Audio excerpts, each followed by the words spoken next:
will designate the amendment.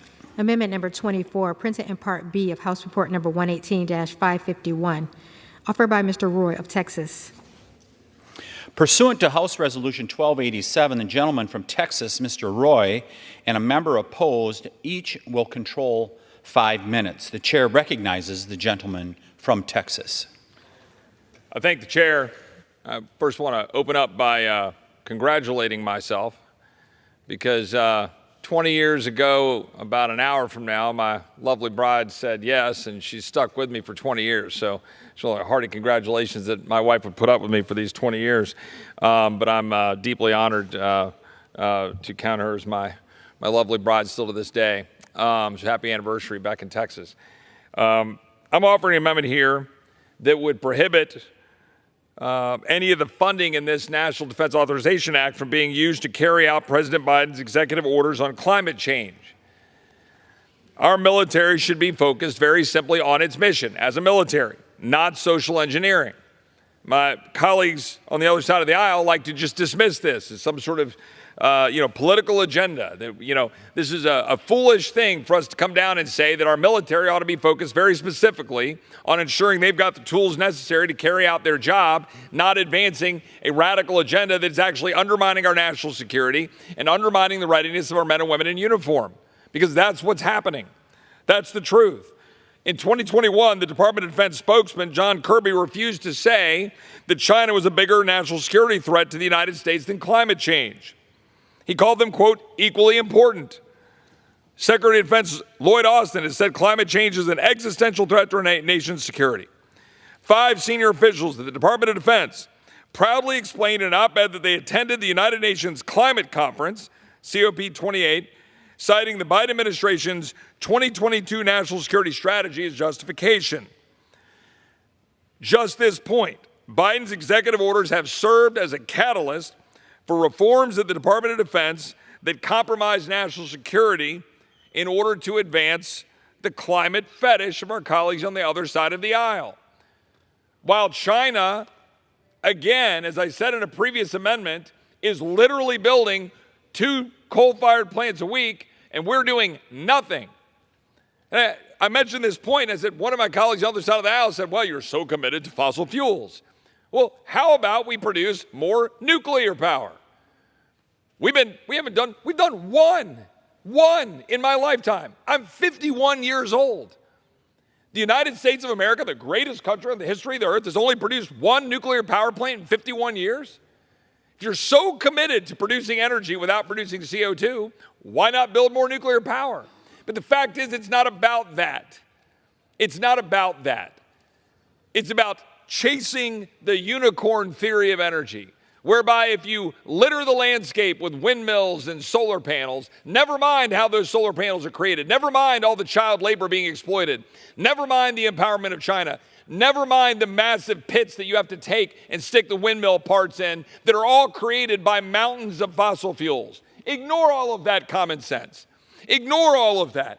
Just sit around and pat yourself on the back because you drive an EV and you put a little sticker with your little equal sign and you put a little sticker on there saying save the planet, and suddenly everything's all hunky-dory.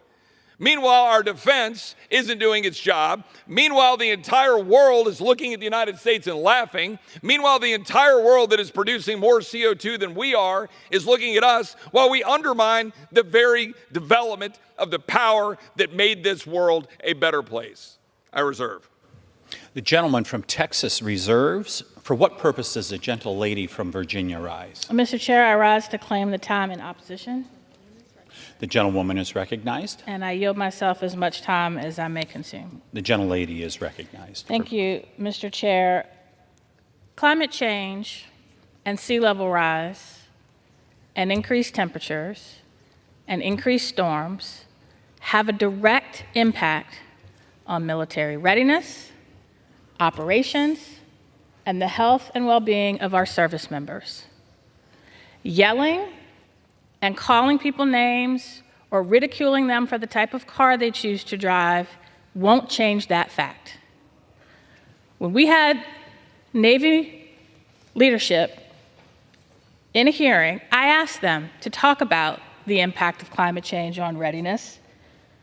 As sea level rise increases, we have more corrosion of our ships. As temperatures increase, that has a direct impact on the health of our service members. But I went to Norfolk Naval Station, the largest naval station in the world, which is in one of the most vulnerable places to sea level rise, the most vulnerable on the East Coast. And I asked the commanding officer, what are you most worried about? And she said, when increased storms come and literally water floods a street that bisects this base in half, that the increasing sea level rise that is reclaiming the land that Norfolk Naval Station is on, and they have nowhere to rebuild. Now, this amendment would prohibit the Department of Defense from expending funds to implement a broad spectrum of Biden-Harris administration executive orders, everything from job-creating clean energy projects to ensuring that rural, low-income, tribal, and minority communities are not continually inordinately impacted by pollution from our military installations, which, oh, by the way, in Norfolk at one time killed the Elizabeth River, which is slowly starting to come back because Norfolk Naval Station has decided to be a better neighbor and steward of the land that it's on. And we don't need to speculate on the impacts of this amendment because a rider on the fiscal year 24 defense appropriations bill made a $500 million cut to climate-tagged accounts, immediately impacting operational energy programs that make our service members more effective and lethal, extending on-station times, and reducing the need for refueling. Come to these military installations that are vulnerable, that are impacted, and talk to their commanding officers, and maybe that'll help you connect the dots between climate change, climate policy, and military readiness. I reserve my time. Gentlelady reserves. What purpose? The gentleman from Texas recognized. You're recognized. Thanks. The Department of Defense's climate adaptation plan includes proposals to reduce greenhouse gas emissions. According to the plan, DoD has identified climate change as a critical national security issue. The plan contains mandates on environmental justice. The DoD says it will transition to 100% carbon-free electricity, meaning our entire war machine is going to be dependent on advancing this agenda. Meanwhile, as I said, China has 1,100 coal-fired plants, building 1.5 to 2 a week.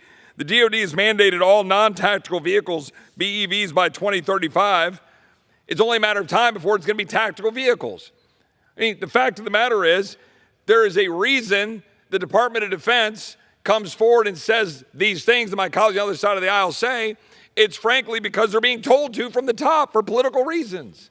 Like everybody you talk to in the line, everybody you talk to at the defense is so sick and tired of having their life dream of being able to serve this country, wear the uniform to defend it, be turned into a social engineering experiment.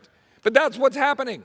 And there's no evidence backing up that we're even denting CO2 with the radical policies we're talking about today. You know what has? Clean burning natural gas. You know what has? Nuclear power.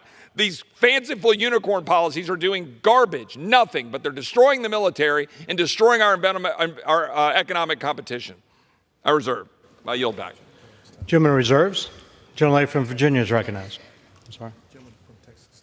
How much time do I have? Time's expired. Gentlelady from Virginia is recognized. How much time do I have? 2 minutes. Thank you, Mr. Chair. You know what I teach my children? I teach them the ripple effect. Your simple act of kindness today may not change and lead to world peace tomorrow, but it'll have a ripple effect. What we do today to reduce our carbon footprint will have a ripple effect. And the military has been one of the largest, not just contributors to greenhouse gases, but pollution that has damaged mostly low-income, rural, tribal, and minority communities who didn't at the time have the power to contribute or consult on the decisions that were being made. The environmental justice executive order is designed to say we're going to be a better neighbor. We're going to be a better steward and make sure that we are not destroying the environment on which our military bases sit. That's a good thing. Extreme weather events, sea level rise, severe flooding has a direct impact on military readiness. I think it's really sad that my colleague doesn't believe the commanding officer of the largest naval base in the world, when unprompted, is asked, what is the biggest thing you're worried about? She raised two issues that were related. Again, I'm landlocked with the sea encroaching on my base, and I have nowhere to go. And it is impacting my ability to ensure we are ready to meet increased national security impacts as other parts of the planet become inhabitable. Where do you think they're going to go? I ask that you oppose this amendment. Gentleman, time's expired.